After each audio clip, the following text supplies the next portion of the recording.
Tonight from Mount Isa, Monday Conference debates homosexual rights and wrongs.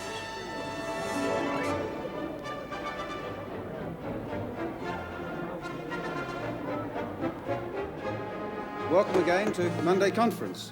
Mount Isa has 30-odd thousand people, 5,000 of them working in the mine, hundreds of thousands of tonnes of copper, lead and zinc concentrate per year, the best stakes in the country and one of the most striking civic centres, and that's where we are now. Mount Isa is near enough to 1,600 kilometres as the Boeing 727 flies from Brisbane, and it's 1,300 kilometres to Darwin on the other side. It's hot, dry and hospitable. It's also perhaps the most suspicious place Monday Conference has ever visited. Why Mount Isa? We keep on being asked. Why not, is our apparently unconvincing reply. Well, whether it's Mount Isa's natural caution, modesty or cynicism, we seem to have a problem that may have something to do with the topic of this Monday Conference. Well, for the record, we're in Mount Isa because we want to be here and because we should get to places like this from time to time. Well, one common and understandable complaint which we receive from viewers of Monday Conference in the remoter centres, such as Mount Isa, is that they're effectively denied the chance to participate in Monday Conference debates. They live too far from where we produce most editions, the capital cities. Well, that's not true today. We're here. Another criticism, not so justifiable, is that when we do move out, we tend to deal with local issues. Well, that's not true today. We're debating a national, not to say universal issue.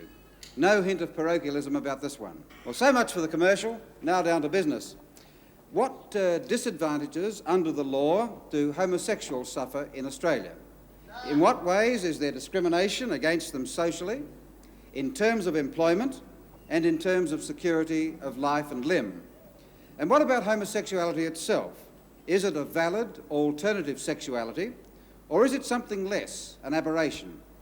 Well, one would have to have been asleep for a long time not to have noticed that these issues are being discussed more often and more frankly in more places in recent times. And one person who's added much to this increasing public discussion is Lex Watson. Mr. Watson is a prolific writer on homosexual issues. He's been an activist in the gay liberation movement since 1970 and represents Gay Lib on the Homosexual Rights Coalition. Lex Watson is principal tutor in government in the University of Sydney. Well, Mr. Watson, can we deal first with the disadvantages under the law? Briefly, what laws or what legal regulations or whatever we call them would you like to see abolished here and now? Well, the law is, there are several laws which cover homosexual behaviour. The most serious one is the law against buggery, which exists in all states except now South Australia.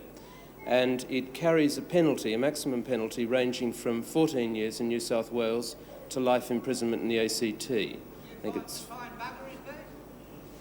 And that's the most serious offence, but there's a series of other lesser crimes, and what it amounts to is that all male homosexual sexual activity is illegal, and most of it carries very serious penalties, ranging from 2 years up. And all attempts to get anyone else to commit a homosexual act with you is also illegal. Do you accept the adage that the state has no business in the bedrooms of the nation? Oh, well, obviously. Yes. I mean, when we're talking about the law, I think what's important to say is that in a curious sense, the law is not very important. Mm-hmm. A lot of people are prosecuted in Australia, running into the hundreds per year, but that's a very, very small percentage. And it's a silly situation in a sense, because, I mean, I'm sitting here, I'm saying I'm a homosexual. Now, that means that I break the law. I commit crimes which are very serious crimes under the law, and I don't expect someone to rush in after the program, grab me and put me in a court, because they just don't do that. A few people are picked off, but basically very few are. And if you committed, let's take Queensland, which is having a raid on dope smoking. Now, if I sat here and said, well, look, I'm a dope smoker, I expect that they'd probably come and try and hassle me after the program and book me. But with homosexual activity, obviously they don't. So it's a curious situation where the law is important symbolically. It frightens a lot of people because they don't know about the enforcement situation.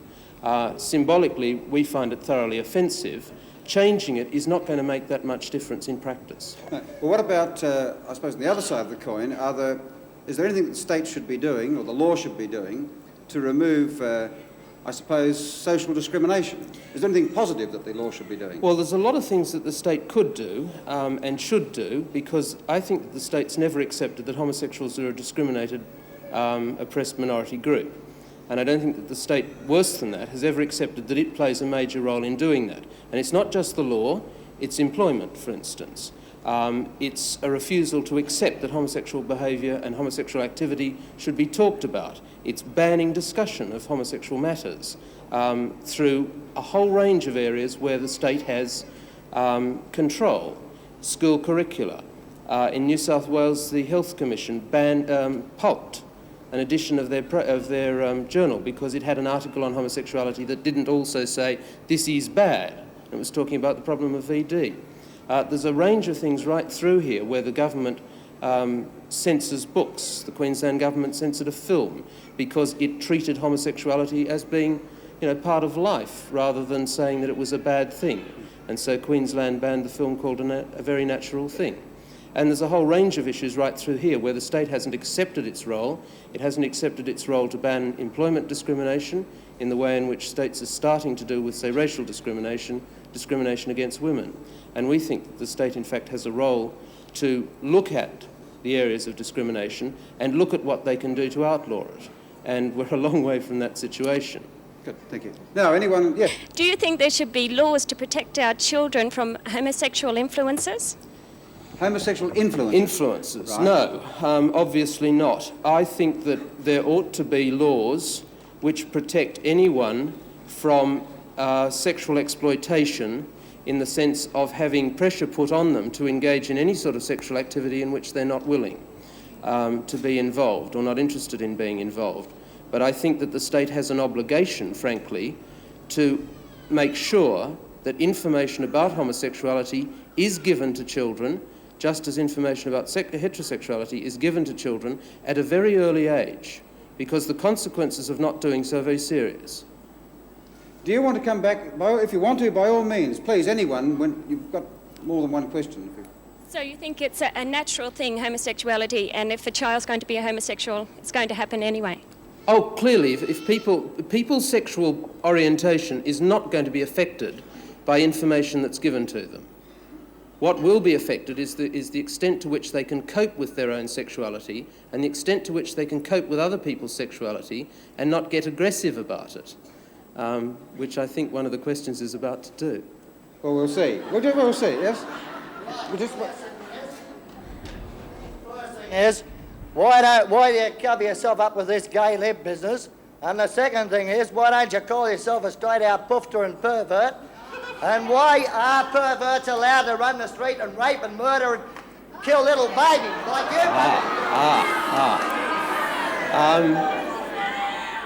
The boot is on the other foot, my friend.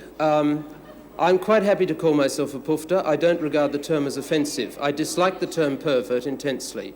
When you talk about raping and murdering, rape is a heterosexual crime in our community. I know of one and one only case of homosexual rape outside prisons where homosexual rape is a practiced by heterosexuals in the jail on the homosexuals. But apart from that, there is one and one only case that I know of homosexual rape in this community. Now, you talk about murder. In Australia last year, there were 5 men murdered because their assailants believed them to be homosexual. No other reason. There's been at least 2 so far in Australia this year. We don't go around murdering kids. We don't go around murdering heterosexuals. But the reverse is done to us. And that's a thing for which you've got to feel responsibility. It's not our responsibility. Someone on the side, yes. It surprises me that a tutor in government should suggest that the law has no place in the bedroom. Does he propose that Australia should be made up of several million bedroom republics, something after the style of the Hut Republic in Western Australia? I wouldn't propose that anything be after the style of the Hut Republic, but I see no reason why people shouldn't have the right of freedom, which after all is a fundamental premise of our country, is a freedom of choice and a freedom of action. Yes, the woman with the sunglasses and, yes. Do you consider acts between homosexuals to be natural? And if you do, on what criteria do you base your assumptions? I think that the question again could be turned around, but the answer is obviously I consider them to be natural. They're natural because they're part of creation. Animals... Homosexual behaviour is widespread amongst animals. It is widespread among people. It has been in existence in virtually every known culture at every point in time in our society. It's the view of psychiatrists in Australia is that homosexual behaviour is a natural occurrence. To many of them, it's a natural occurrence like left-handedness. We're different, but that difference is in that sense and no other. Do you want to have your say so we can hear it, or would you rather keep it to yourself? No? All right. Bit of bravery doesn't go amiss. Yes, up there. The killings in Houston, Texas, in 2 years ago, what would you base those murders on? Sorry? The killings in Houston, Texas last year, where about 16 young guys got killed through homosexual activities? Oh yes, I can give you endless instances of precisely the same thing in the heterosexual situation. I don't defend that behaviour for 1 minute. Some of them, of course, were heterosexual as well. He murdered women as well as men. Yeah, I know, but what I meant to say was, what would you base those killings down to? Oh look, the guy was obviously very sick psychiatrically, but that's quite distinguishable from anything to do with his sexual orientation as such. He was homosexual, he also happened to be a sexual psychopath. The same occurs in heterosexuals. Accepting the view that homosexuality is an alternate, equally valid form of sexuality to heterosexuality, what does this mean in terms of teachers working in schools? How should this be conveyed? At what age? How? You know, if you want to change social attitudes, how do you go about it? You reorganise the school curricula, and you also... I mean, one thing clearly is that the whole of not only school curricula, but the whole virtually of the media, with very limited exceptions on television, and they're fairly recent, the whole of advertising is heterosexual in orientation. You see a bloke and a woman running up a beach holding hands. You don't see two men doing it, you don't see two women doing it. And I think that we're going to have to come to the point where this does start coming through, right through the curricula and everything else, so that people know that there are alternatives which are decisions that they're going to have to face about themselves at some stage. But as far as school teachers are concerned, it's a very critical thing, because a number of cases where school teachers have been sacked simply because they decided to let their sexual orientation be known. And at the moment in Queensland, in the Kelvin Grove College of Advanced Education, they formed a homosexual group on the campus. And the college has said, this group cannot exist on our campus, and it's banned. And they tried to ban it. They've tried to refuse it use of rooms. They've tried to refuse it to use letterboxes. They've said it can't use the name of the college in any advertising it did, on two grounds, so far as I know, one of which is that the people involved with the group may be committing criminal acts, which goes back to the thing about the law, and secondly, that they can't allow any group on the campus that goes against social mores, which is an extraordinary attitude to education, that you use education as a form of censorship, that you use the education system and teachers to ban information and to refuse to allow it to be propagated. It's a very dangerous thing, but unfortunately it's happening. It's not the first time. I'd like to disagree with you in that you said the curricula should be reorganised. Well, I feel that all sexual education, I am a school teacher, is too important an issue to be made into a subject as such. But I feel that children should be educated on an honest basis. When the child requires the education, I feel the relationship should be good enough that the teacher can communicate the information without bias and without values to that child. But making it a subject, I think, would be very touchy ground, and it would relegate it to the irrelevance of some of these other sort of broad, wishy-washy subjects. How would you feel about that? Yeah, look, I think I agree with you entirely. I mean, when I say the curricula ought to be reassessed, I'm talking not simply about sex education or personal development type courses, but about English courses, history courses, social science courses, courses in civics and so on, right through the curricula, there is a solid heterosexual bias. And there are schools in Australia, particularly in Queensland, and I don't particularly want to start Queensland bashing, but particularly in Queensland, where books, literature, for instance, which deals with homosexual questions, is banned. You can't use them because people don't want their kids to know about it. And it's in those areas where I think it's most important, because it's part of a total social spectrum, and I agree entirely, shouldn't be isolated out into a little box somewhere over there saying sex is here and the rest of the world is over here. No, well, I didn't have that in mind either, if you thought I did. I don't know whether you did. But having said that, would you be inclined to feel that any discussion of homosexuality, not way in a little corner of its own as a ghetto subject, whatever, but however it was done, would be best done by homosexuals? Actually, yes. We're always accused of bias, you see. When we talk about homosexuality, we're biased. I think, oddly enough, that the heterosexuals are biased and that we're, in a sense, unbiased. Well, it sounds bizarre, but I think it's quite defensible. We grew up in a heterosexual community. We know a fair bit about heterosexuality. We can't avoid that, whereas heterosexuals, by and large, know nothing about the homosexual situation. Now, I think, at least in our present society, anybody who said homosexuality was a really good thing and it's really beaut to be homosexual is a bit mad, because it's got lots of very unpleasant aspects because of the society in which we live. But in the present situation, I think we're more even-handed, as a generalisation, I'm not defending everyone, about both sides of the sexual spectrum than the heterosexuals are. And so if you wanted to say ban one or other group on the grounds of bias from these sorts of courses, I think the heterosexuals should go out. Was there someone down? Yes. I come from Townsville, sorry.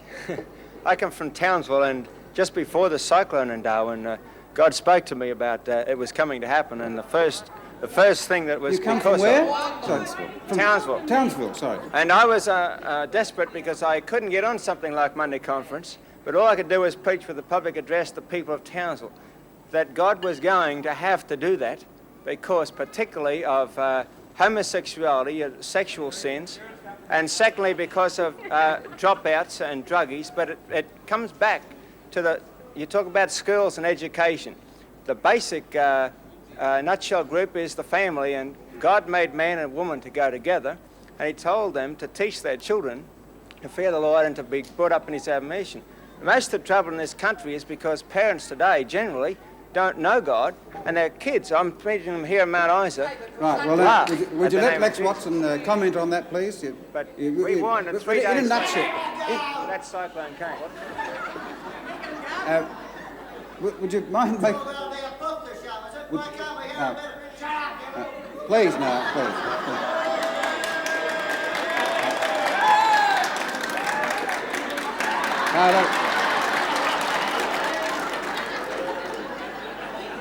Look, in answer to your question, the Emperor Justinian believed that homosexual behaviour caused earthquakes.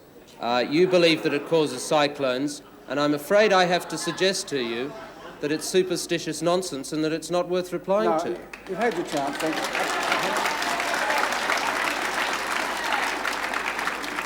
you. No one. Yes, over here then, good. I was interested in your comment about rape.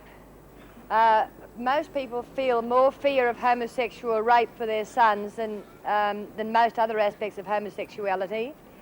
But in the event that women who are raped are very loath to report such things to the police, wouldn't it be much more likely that boys would feel the same way?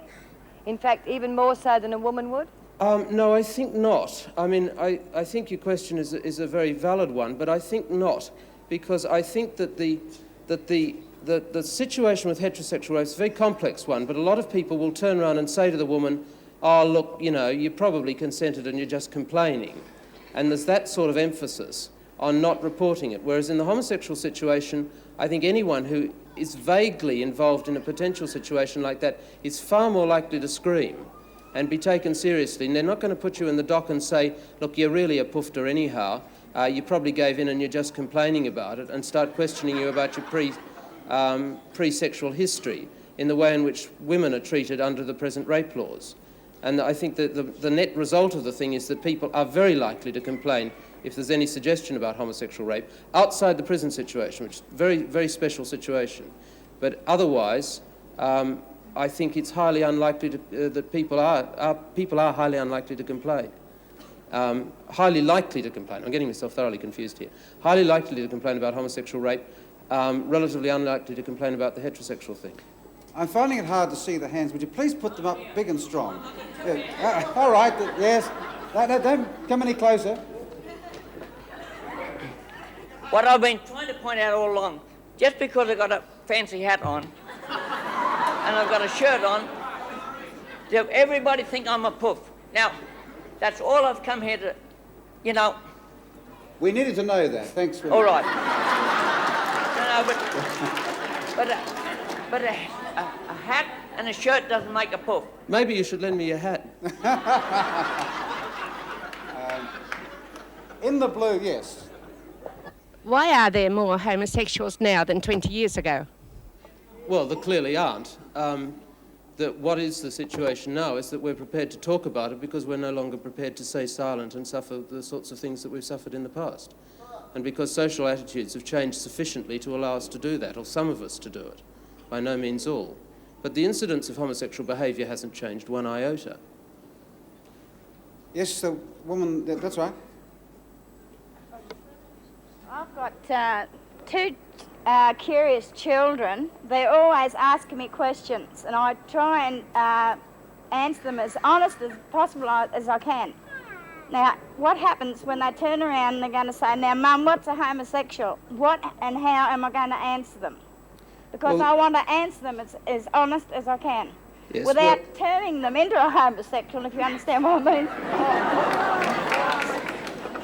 mean. I think the answer is really quite simple. I mean, it depends on what age the kids are as to what sort of detail you want to go into, but the answer really is quite simple. Homosexuals are people whose sexual attraction is for members of the same sex, and heterosexuals are people whose attraction is for the opposite sex. It's just that simple.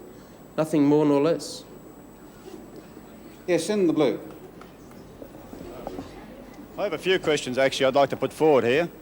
Firstly, do you consider yourself as a normal member of society? Yes. And by what yardstick do you measure yourself? Look, I don't believe that there is such a thing as a norm in society anyhow. I think that there is a vast range of people on a whole series of areas. People have a vast range of choice about the sport that they're interested in, or they're not interested in sport, they're interested in other pastimes, hobbies and whatever. That there's one sort of diversity there which people accept. But in the sexual area, for some curious reason, people don't accept diversity. People feel very threatened that there are some people who are sexually different from heterosexuals. And it's just that simple, that the notion of a norm is a dangerous notion in this context. Go ahead. This country in which we live, which is basically a Christian society. Now, the law of the lands are based upon the commandments of God. So, don't you think that the commandments of God, or the Bible in this instance, has some relevance to this subject? Frankly, no. And the reason why...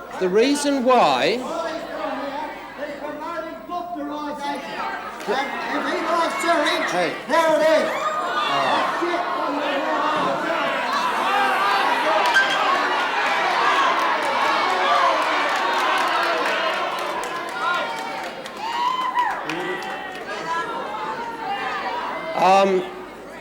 On that, yes, thanks, Bob. On that note, one would say one thing quite simply, which is that if anyone doubts that homosexuals have problems in our society before this program, they shouldn't doubt it after that. But going back to the question, we live in a society in which the bulk of people profess to be Christian in some sense. Now, that's fine, that's their prerogative, and okay. But what we do not do is live in a society in which Christianity is compulsory, or in which a particular form of Christianity is compulsory. What we do is live in a society where the church and the state are separate, and where some people presume to say that because they believe something which is Christian in their view, and I suggest to you that there is a vast range of opinion about what Christian attitude is and what Christian attitude on sexuality is, But even outside that, we live in a society in which it is not compulsory to be Christian. And people have a right to be non-Christian, they have a right to be Jewish, Muslim, atheist, agnostic, whatever, and to adopt their own moral values and have the right to go about their life free from a compulsory and legally enforced form of compulsory sexual behaviour and morality. And I don't accept your right to enforce one on me. Could I ask you, just follow that up, what would you think of somebody who was both a Christian and a homosexual? Well, firstly, they can't be either. They can't be one or the other. They have to be one or the other, put it that way. Pardon? They cannot be a Christian and a homosexual. Yes. I'd just like to add to that point, the Bible bashers round here. Commandment number 9 is coveting thy neighbour's wife, and I can't remember any commandments about homosexuality. So why don't they sort their own houses out first? Either illegalise that first, perhaps? There are bits of the Bible that do refer to homosexuality, and I have no wish to... Well, so does the Bible. And in Leviticus 20:13, the Bible says that homosexuals should be stoned to death. And unfortunately, some people do tend to take their Bibles rather literally, and I think they've got a bit of a problem. Would our friend over here come around so we can see him? You know, there's nothing worse than the disguised interjection. Would you like to come and sit down so we can see you and hear you? Well, as long as we know where you are. Yes. We were always taught in our psychology lectures that homosexuality is due to a detrimental psychological effect during the sexual phase of development. Yeah, well, I think your psychology lecturer should update himself. The ANZ College of Psychiatrists did a survey of the attitudes of Australian and New Zealand psychiatrists to the question of homosexuality in 1973. And the overwhelming bulk of those psychiatrists voted in favour of one or other of two propositions, either that homosexual behaviour was a normal personality variant like left-handedness, or that homosexual behaviour and a homosexual orientation was in no way incompatible with normal mental health and development. And that the present situation, as far as the psychiatrist is concerned, is that they simply don't regard it as an illness, a sickness, or in fact any malfunction at all. Yes, at the back. An updated psychologist, and just make the point that the same sort of rigid and condemnatory attitudes towards homosexuality, of which we have just seen a shocking example, are also the attitudes which inflict repression and violence upon many other aspects of sexuality generally. And they have ripped off women for years. These attitudes are the same attitudes that still prevent reasonable sex education being carried out in any community. Quite true. I would like to ask Mr. Watson if he's in favour or against creation. Creation of what sort? Now, how did you intend to create a family? I don't intend to create a family at all, my friend. One day, we all gonna be disappeared, why you think? I don't think I'll comment on that.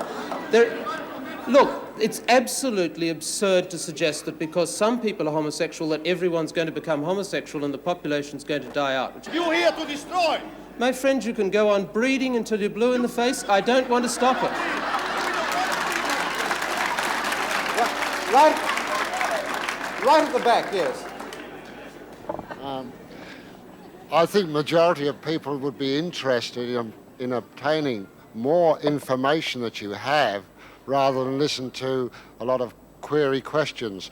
I would like to know three things. One, what percentage of homosexual activity is over the wide span of A, the age group of 1 to 15, 15 to 35, and upwards?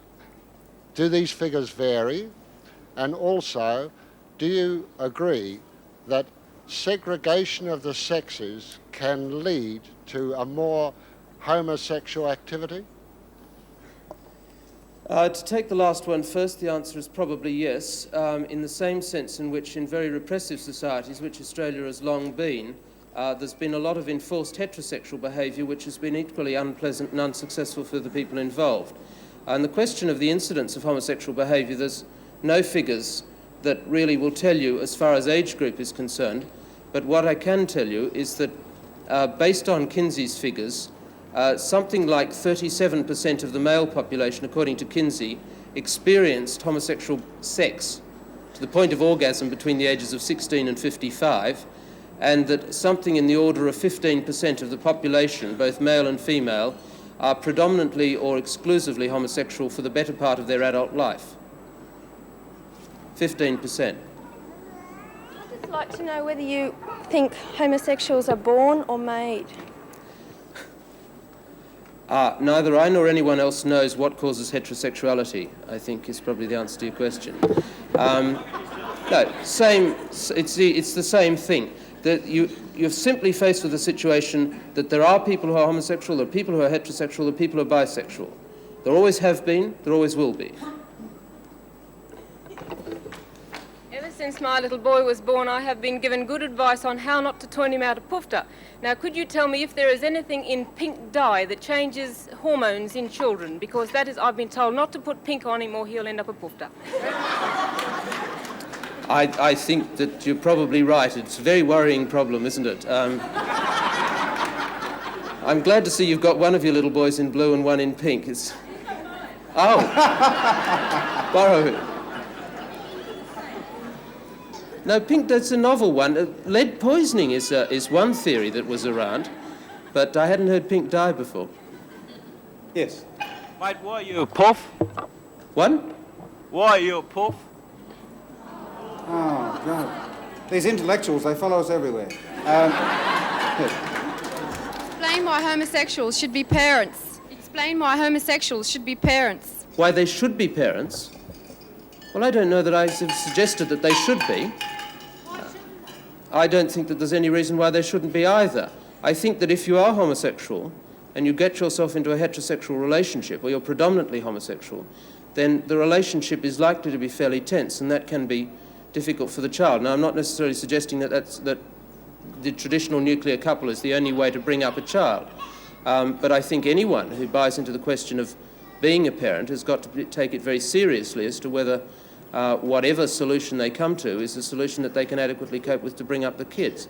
But I don't see why people can't be parents. I can't see why homosexual couples can't adopt or foster kids if they want to, and if taken as people, quite independently of their sexual orientation, they are suitable people to do so. On that point, anyone on that point to follow it up? I witnessed a homosexual wedding. It was between two male homosexuals. This was illegal, of course, and I often wondered, could these people, if it were ever made legal, be allowed to adopt children? And if so, would they honestly give the child a fair go and bring them up in a heterosexual or a homosexual environment? Look, the way in which people are brought up seems to have singularly little impact on people's sexual orientation at the end of it. The population is full of homosexuals who are brought up in a heterosexual relationship. And I can see no reason why anyone brought up in a homosexual relationship is any more likely to turn out homosexual. No, none at all. I'd like to know, how can you get convicted of being a homosexual? You know, do you have to get caught in the act, or, you know, or is there any other way? I'll tell you about a case which occurred in Victoria in 1975 of two men who were in their late 20s who lived together and had been doing so for some time. And a acquaintance, I won't call him a friend of theirs, was jealous of the relationship for some reason and reported it to the local police, who visited the flat late in the evening, asked them whether they were homosexual, they said yes, asked them whether they were sleeping together, they said yes, took them down to the police station, questioned them separately, got them to sign statements admitting that they performed certain acts, and on the basis of that information alone they were charged with serious offences. They were bailed out, as is the habit, and turned up in court some weeks later to face trial, and when they turned up again, The judge concerned said, oh, well, you're obviously guilty, and they said, yeah, because there was no point in denying it. He said, you still live at the same address? And they said, yep. And he thought, aha, they've done it again. And so he gave them a choice. He said, you can either go to jail because you're recidivists, repeated offenders, or you can be deported to South Australia. On the grounds that it was then legal in South Australia, and 2 blokes were deported from Melbourne to South Australia in May 1975 for being homosexual. Is there anyone leaning I hope that over... applause is not for the action of the courts. So, is there anyone leaning over the wall who'd like to say something? I think we probably can cope with you there, if you'd like to. Don't feel cut out, will you? Put your hand up if you want to say... Yes? Well, sorry. I find that, not in Mount Isa, but coming from the city, that working a lot of night spots there, that homosexuals have trouble finding partners. And when they do, they turn to young boys, 16, 17, 18, and I've seen this frequently in nightclubs and places where man, middle-aged, 35, 40, is trying to pick up, seduce, whatever you call it what you like, a young boy, 16 or 17. And this, I would never call you a poof. If you're a homosexual, that's your bag, and I would never call you a poof. But I disagree with men in the middle age trying to pick up schoolboys, boys of 17, 18, and you only have to look in Sydney now. All the young boys that are prostituting themselves are 20, 21, 18, 19, and how come that they're like this? How come that's the A? I'm not against homosexual. If you're a homosexual, that's great. You keep it to yourself. But why have they got to go for the young boys, 16 and 17? And do you agree that homosexuals have trouble finding partners? I think I get very worried, I must say, about bosses in offices chasing the young secretaries around the office. It's precisely the same situation. It doesn't quite fit in with my definition of normality. It's precisely the same. I don't know that there is that much prostitution, male prostitution in Sydney, but the same age thing applies to female prostitution. From Sydney? Yes. Have you walked down Darlinghurst Road lately? Yes. Well, I tell you what, you must have had your eyes closed. I don't think so. I have a fair idea about what goes on in Sydney. I'm not denying that there is male prostitution exists. I'm not denying that there's female prostitution exists. And the situation is roughly comparable. But you're talking about 2 quite different things. If a bloke, whatever his age, goes out to sell himself for sex, or a woman, that's one thing. That's a decision on their part to put themselves in a position. You're talking about a totally different thing, on the other hand, where someone else is going out to try and seduce that person who may or may not be willing. How do you think, though, these young boys that are prostituting themselves at night, how do you think they turned homosexual? Where do you think it all started? I think we've gone through the question of why people are homosexual. They aren't homosexual because they were seduced. I disagree. Well, look, my friend, I certainly was a homosexual a long time before I ever got to do anything about it. I sometimes regret that somebody didn't seduce me at a much earlier age. Broken the drought earlier. But it's certainly, neither in my case nor in the case of almost anyone I know, was there any conceivable way in which you can argue that they became homosexual because someone seduced them, because it's simply not the case. Every one of them knew they were homosexual and then had to try and find out what to do about it. That's the problem. It's not old men running around chasing little boys. Well, one last point. I've seen in wine bars, in discos, children still, when I say children 16, still in school uniform, and you can see these men, 35, 40, hanging off the side of them. Now, tell me whether they know whether they're homosexual at that age. I think we'd better swap addresses after this. I don't know about these bars at all. Now, my friend, yes. Would you mind standing? Thanks. I disagree with you. I think you'll find that homosexuality is a problem of environment. The normal is not for boys to grow up to be homosexuals, and I think that you'll find, you said that you felt homosexuals are being discriminated against, and particularly in Queensland. I suggest to you that this could be because we have a Christian premier. Now, don't held me down before I get started here. You might think I'm a Bible banger, but I might be a Bible banger with a difference. Let me suggest this, that During World War II, most of our pilots and aviators were young men about 21, 22 years of age who had manly standards and probably godly standards. And in those days, in Mackay, we used to have united prayer meetings when we'd see where General MacArthur was with the Japs. And I think you'll find that when a society has the right to raise its voice against things that it disapproves, which it feels are a threat to the society, like murder, theft, other things, we want our wives to be safe walking down the street. These things, homosexuality or perverseness as it's called in the scripture, was one of the reasons God judged Sodom and Gomorrah. Jesus referred to this when he said about Capernaum. I don't want to be rude, but we have been through this, haven't we? Yeah, I'm just saying. Really all right, I'm saying this, that the reason, as a Christian nation, and probably if you say there is a bias, it is because the bulk of the people have called upon. Look, you can believe what you like about what causes homosexual behaviour. All I say to you, and I say it quite seriously because I've read the literature, I know it, there is no study that has ever been done that is in any way conclusive about what causes homosexual behaviour. Now, you can believe that it's caused by environment in some way. My friend over there may believe it's caused by seduction. But not a single survey that's ever been done gives any credence to any of the theories. You know, there's dozens of theories and not one of them is convincing. Well, you're saying that, but whether or not that is the truth is another matter, and also it depends who does the surveys and whether or not the people whose surveys really are the truth get printed the same. I agree with you entirely. Today I might get held down. No, but I said that. I think you you have no evidence yourself to make the statement that you did that in any way is convincing. And I suggest to you that if you have, I'd love to see it, because I have read the stuff. I have read all of it, I think.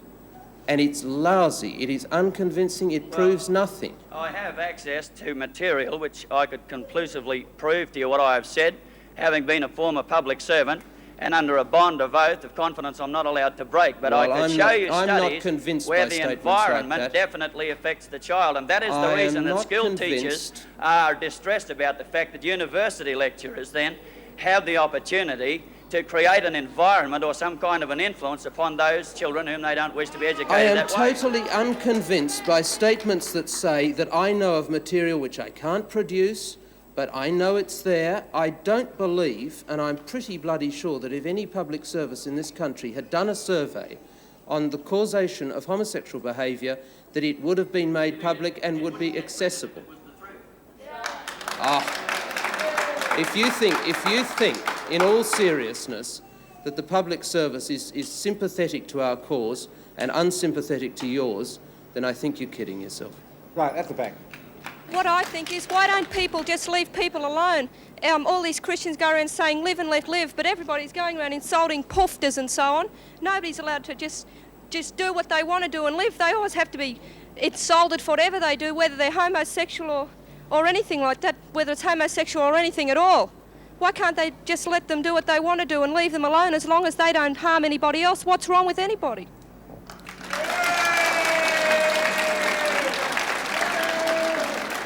The reason why, I think, for some of these people is that they aren't prepared to take the consequences of giving other people equal time to talk about their point of view, and they are censors. They believe in banning the statement of other people's points of view because I think, frankly, they're frightened of the power of that point of view if it's given an open go. And the situation we're in, of course, with the school system and right through, is that they do believe in banning things. They're not prepared to give it an open go. A woman I know had a very troubled 16-year-old boy come to her, and he said he'd been approached a few times by a homosexual, and he didn't know what to do, and he came to her for advice. What advice would you give him? To have a go or what? Look, I really couldn't say, because I couldn't make a blanket statement about an individual case without knowing. I mean, under certain circumstances I'd say yes, under others I'd say no, but I can't say anything about a particular case without knowing about that case in detail. I don't think there's any generalised opinion that one would give.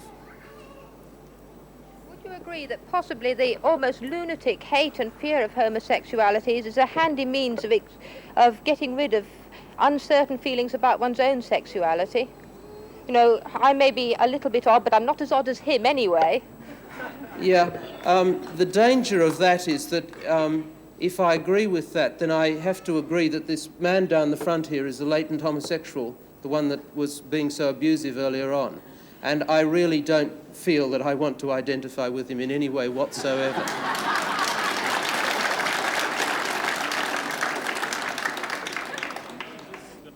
I'd just like to come back to the discussion before on the rights of a homosexual to adopt children. I'm sure Mr. Watson has heard of the nature versus nurture principle of child development. Bearing in mind that modern psychology on child development today would concede that the environment is more important to child development than the hereditary aspect, I am extremely interested to hear his views on why a child being reared in such a situation would not have a derogatory influence upon him. I don't know about the derogatory bit. I said to you before that the evidence is totally unhelpful on why people are of various sexual orientations. I also said, it's rehashing old ground, that all homosexuals basically, or 98% of us, are brought up by heterosexuals. They have failed, if you like to put it that way, to achieve their point of view in their kids. I see no reason why homosexuals should be any more successful. I happen to know of a couple of cases where homosexual couples, male homosexual couples, have in fact brought up kids. Not officially, but de facto this has been the case, and there are some examples of it in America as well. And they've brought up rampantly heterosexual children. Right. Mr. Watson. Just a few points. At the beginning, you mentioned that it was a perfectly natural thing to be a part of creation, to be a homosexual, and so forth. It was a normal thing. I'm a little lost to understand this in view of the fact that I do not see two, say, male dogs running together, or I do not see two male sparrows. Where have you been? Do you walk around with your eyes closed? Yes, most of the time. Male dogs may run together, true, that's a fact, but they do not perform actions behind closed doors and in bedrooms that you do. They don't have bedrooms. Right. The problem, as I see it this afternoon, is the fact that we've been dealing with relatives most of the time instead of with the absolute. Once we deny the absolute, we have then got no relevance at all amongst the relatives. If we deny God, if we deny the absolute, then we can do what we like. We need have no fear of any relative, whatever. You're welcome to your absolute, and I'm welcome to mine, and they don't agree, and I reject your right to enforce yours upon me. Thank you. Yes, The question is, it seems that all the hostility against homosexuals is directed at the males. Now, what is the reason for this? And why do we not have this same hostility to, when I say hostility, even to the point of assault, against female homosexuals? Yeah, I'm glad you raised the question of lesbians, actually, because we always ignore it, and I've been guilty often enough of ignoring lesbians. Sorry.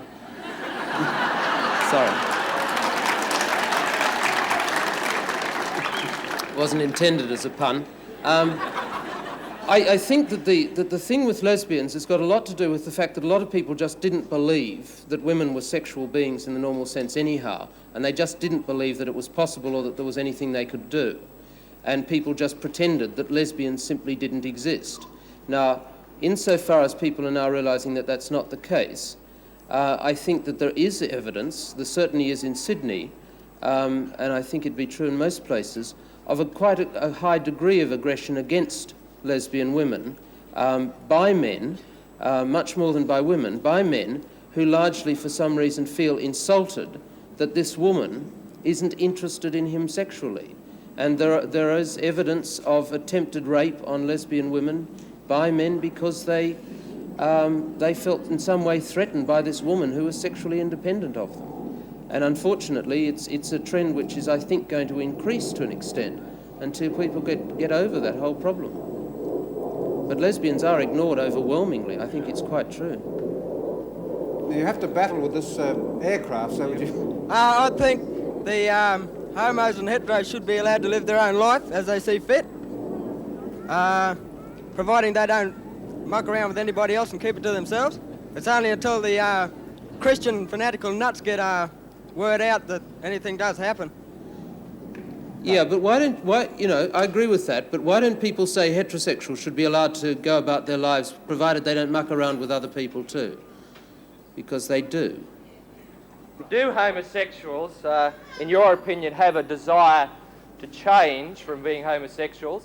I believe that through what I see, they do have a desire to change. And who should help them to change, in your opinion?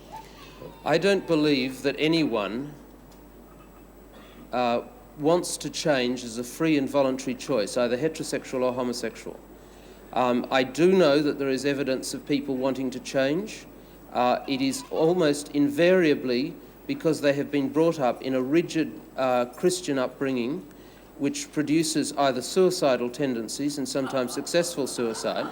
And there are a large number of documented cases, despite my friend's ironic laughter, of... I am enjoying some of the privileges of a free country, but as a homosexual, I enjoy very few of the privileges which other people in our community have as a right because of the aggressive attitudes of certain Christian elements, or allegedly Christian elements. Let's finish the other thing. Just finishing the other thing about change, there are a number of people in this country who offer what they call cures. One of them involves a form of chemical castration. One of them involves strapping you into a chair, wiring you up to the electric current, showing you blue movies and giving you electric shocks up to 140 volts. It doesn't work, incidentally, but it's pretty painful. The other one, and there's one psychiatrist, at least in Sydney, who's prepared to do this, sets about to burn out sections of your brain by drilling holes in it and putting little things in. He says this cures homosexuality. Again, it does not, but he's prepared to do it. Now, these people I regard as brutal and dangerous people. I think they ought to be banned. But this is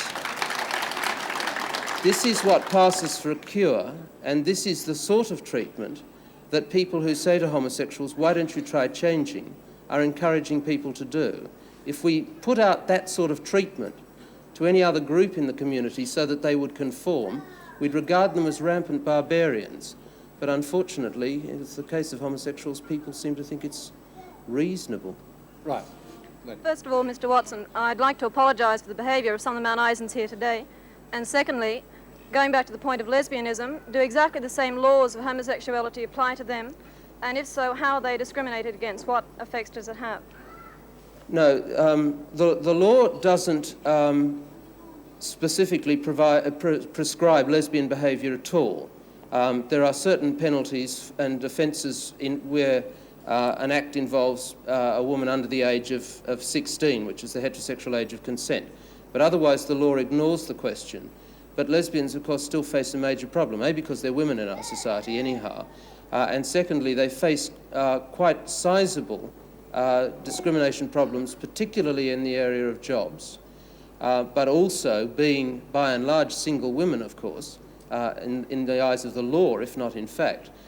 They run into all those problems of being a single woman in our society, such as not being able to get a loan for a house, such as having no legal recognition for their relationship. There's a whole series of things like that.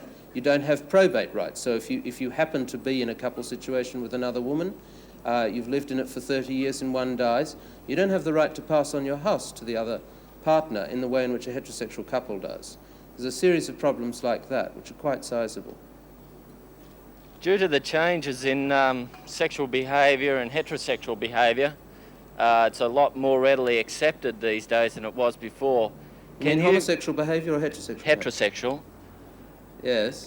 You know, unmarried families and all this. Can you envisage any lessening in the harassment you've had for homosexuals in the future?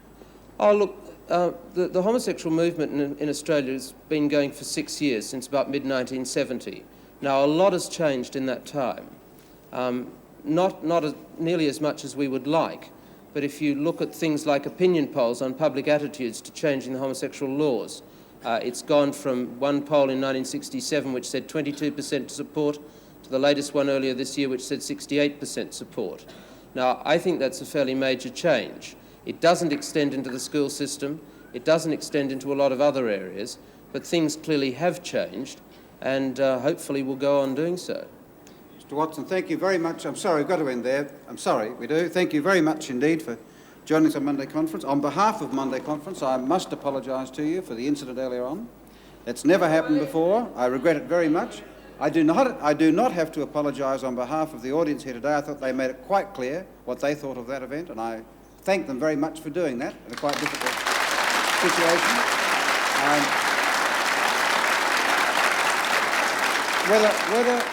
Whether or not you agreed with Lex Watson's views, I very much appreciated the way that you made totally clear your disapproval of that loutish behaviour earlier on. I thank you again. Mount Isa has every reason to be proud of you. There'll be another Monday Conference next week. Till then, good night. Good night.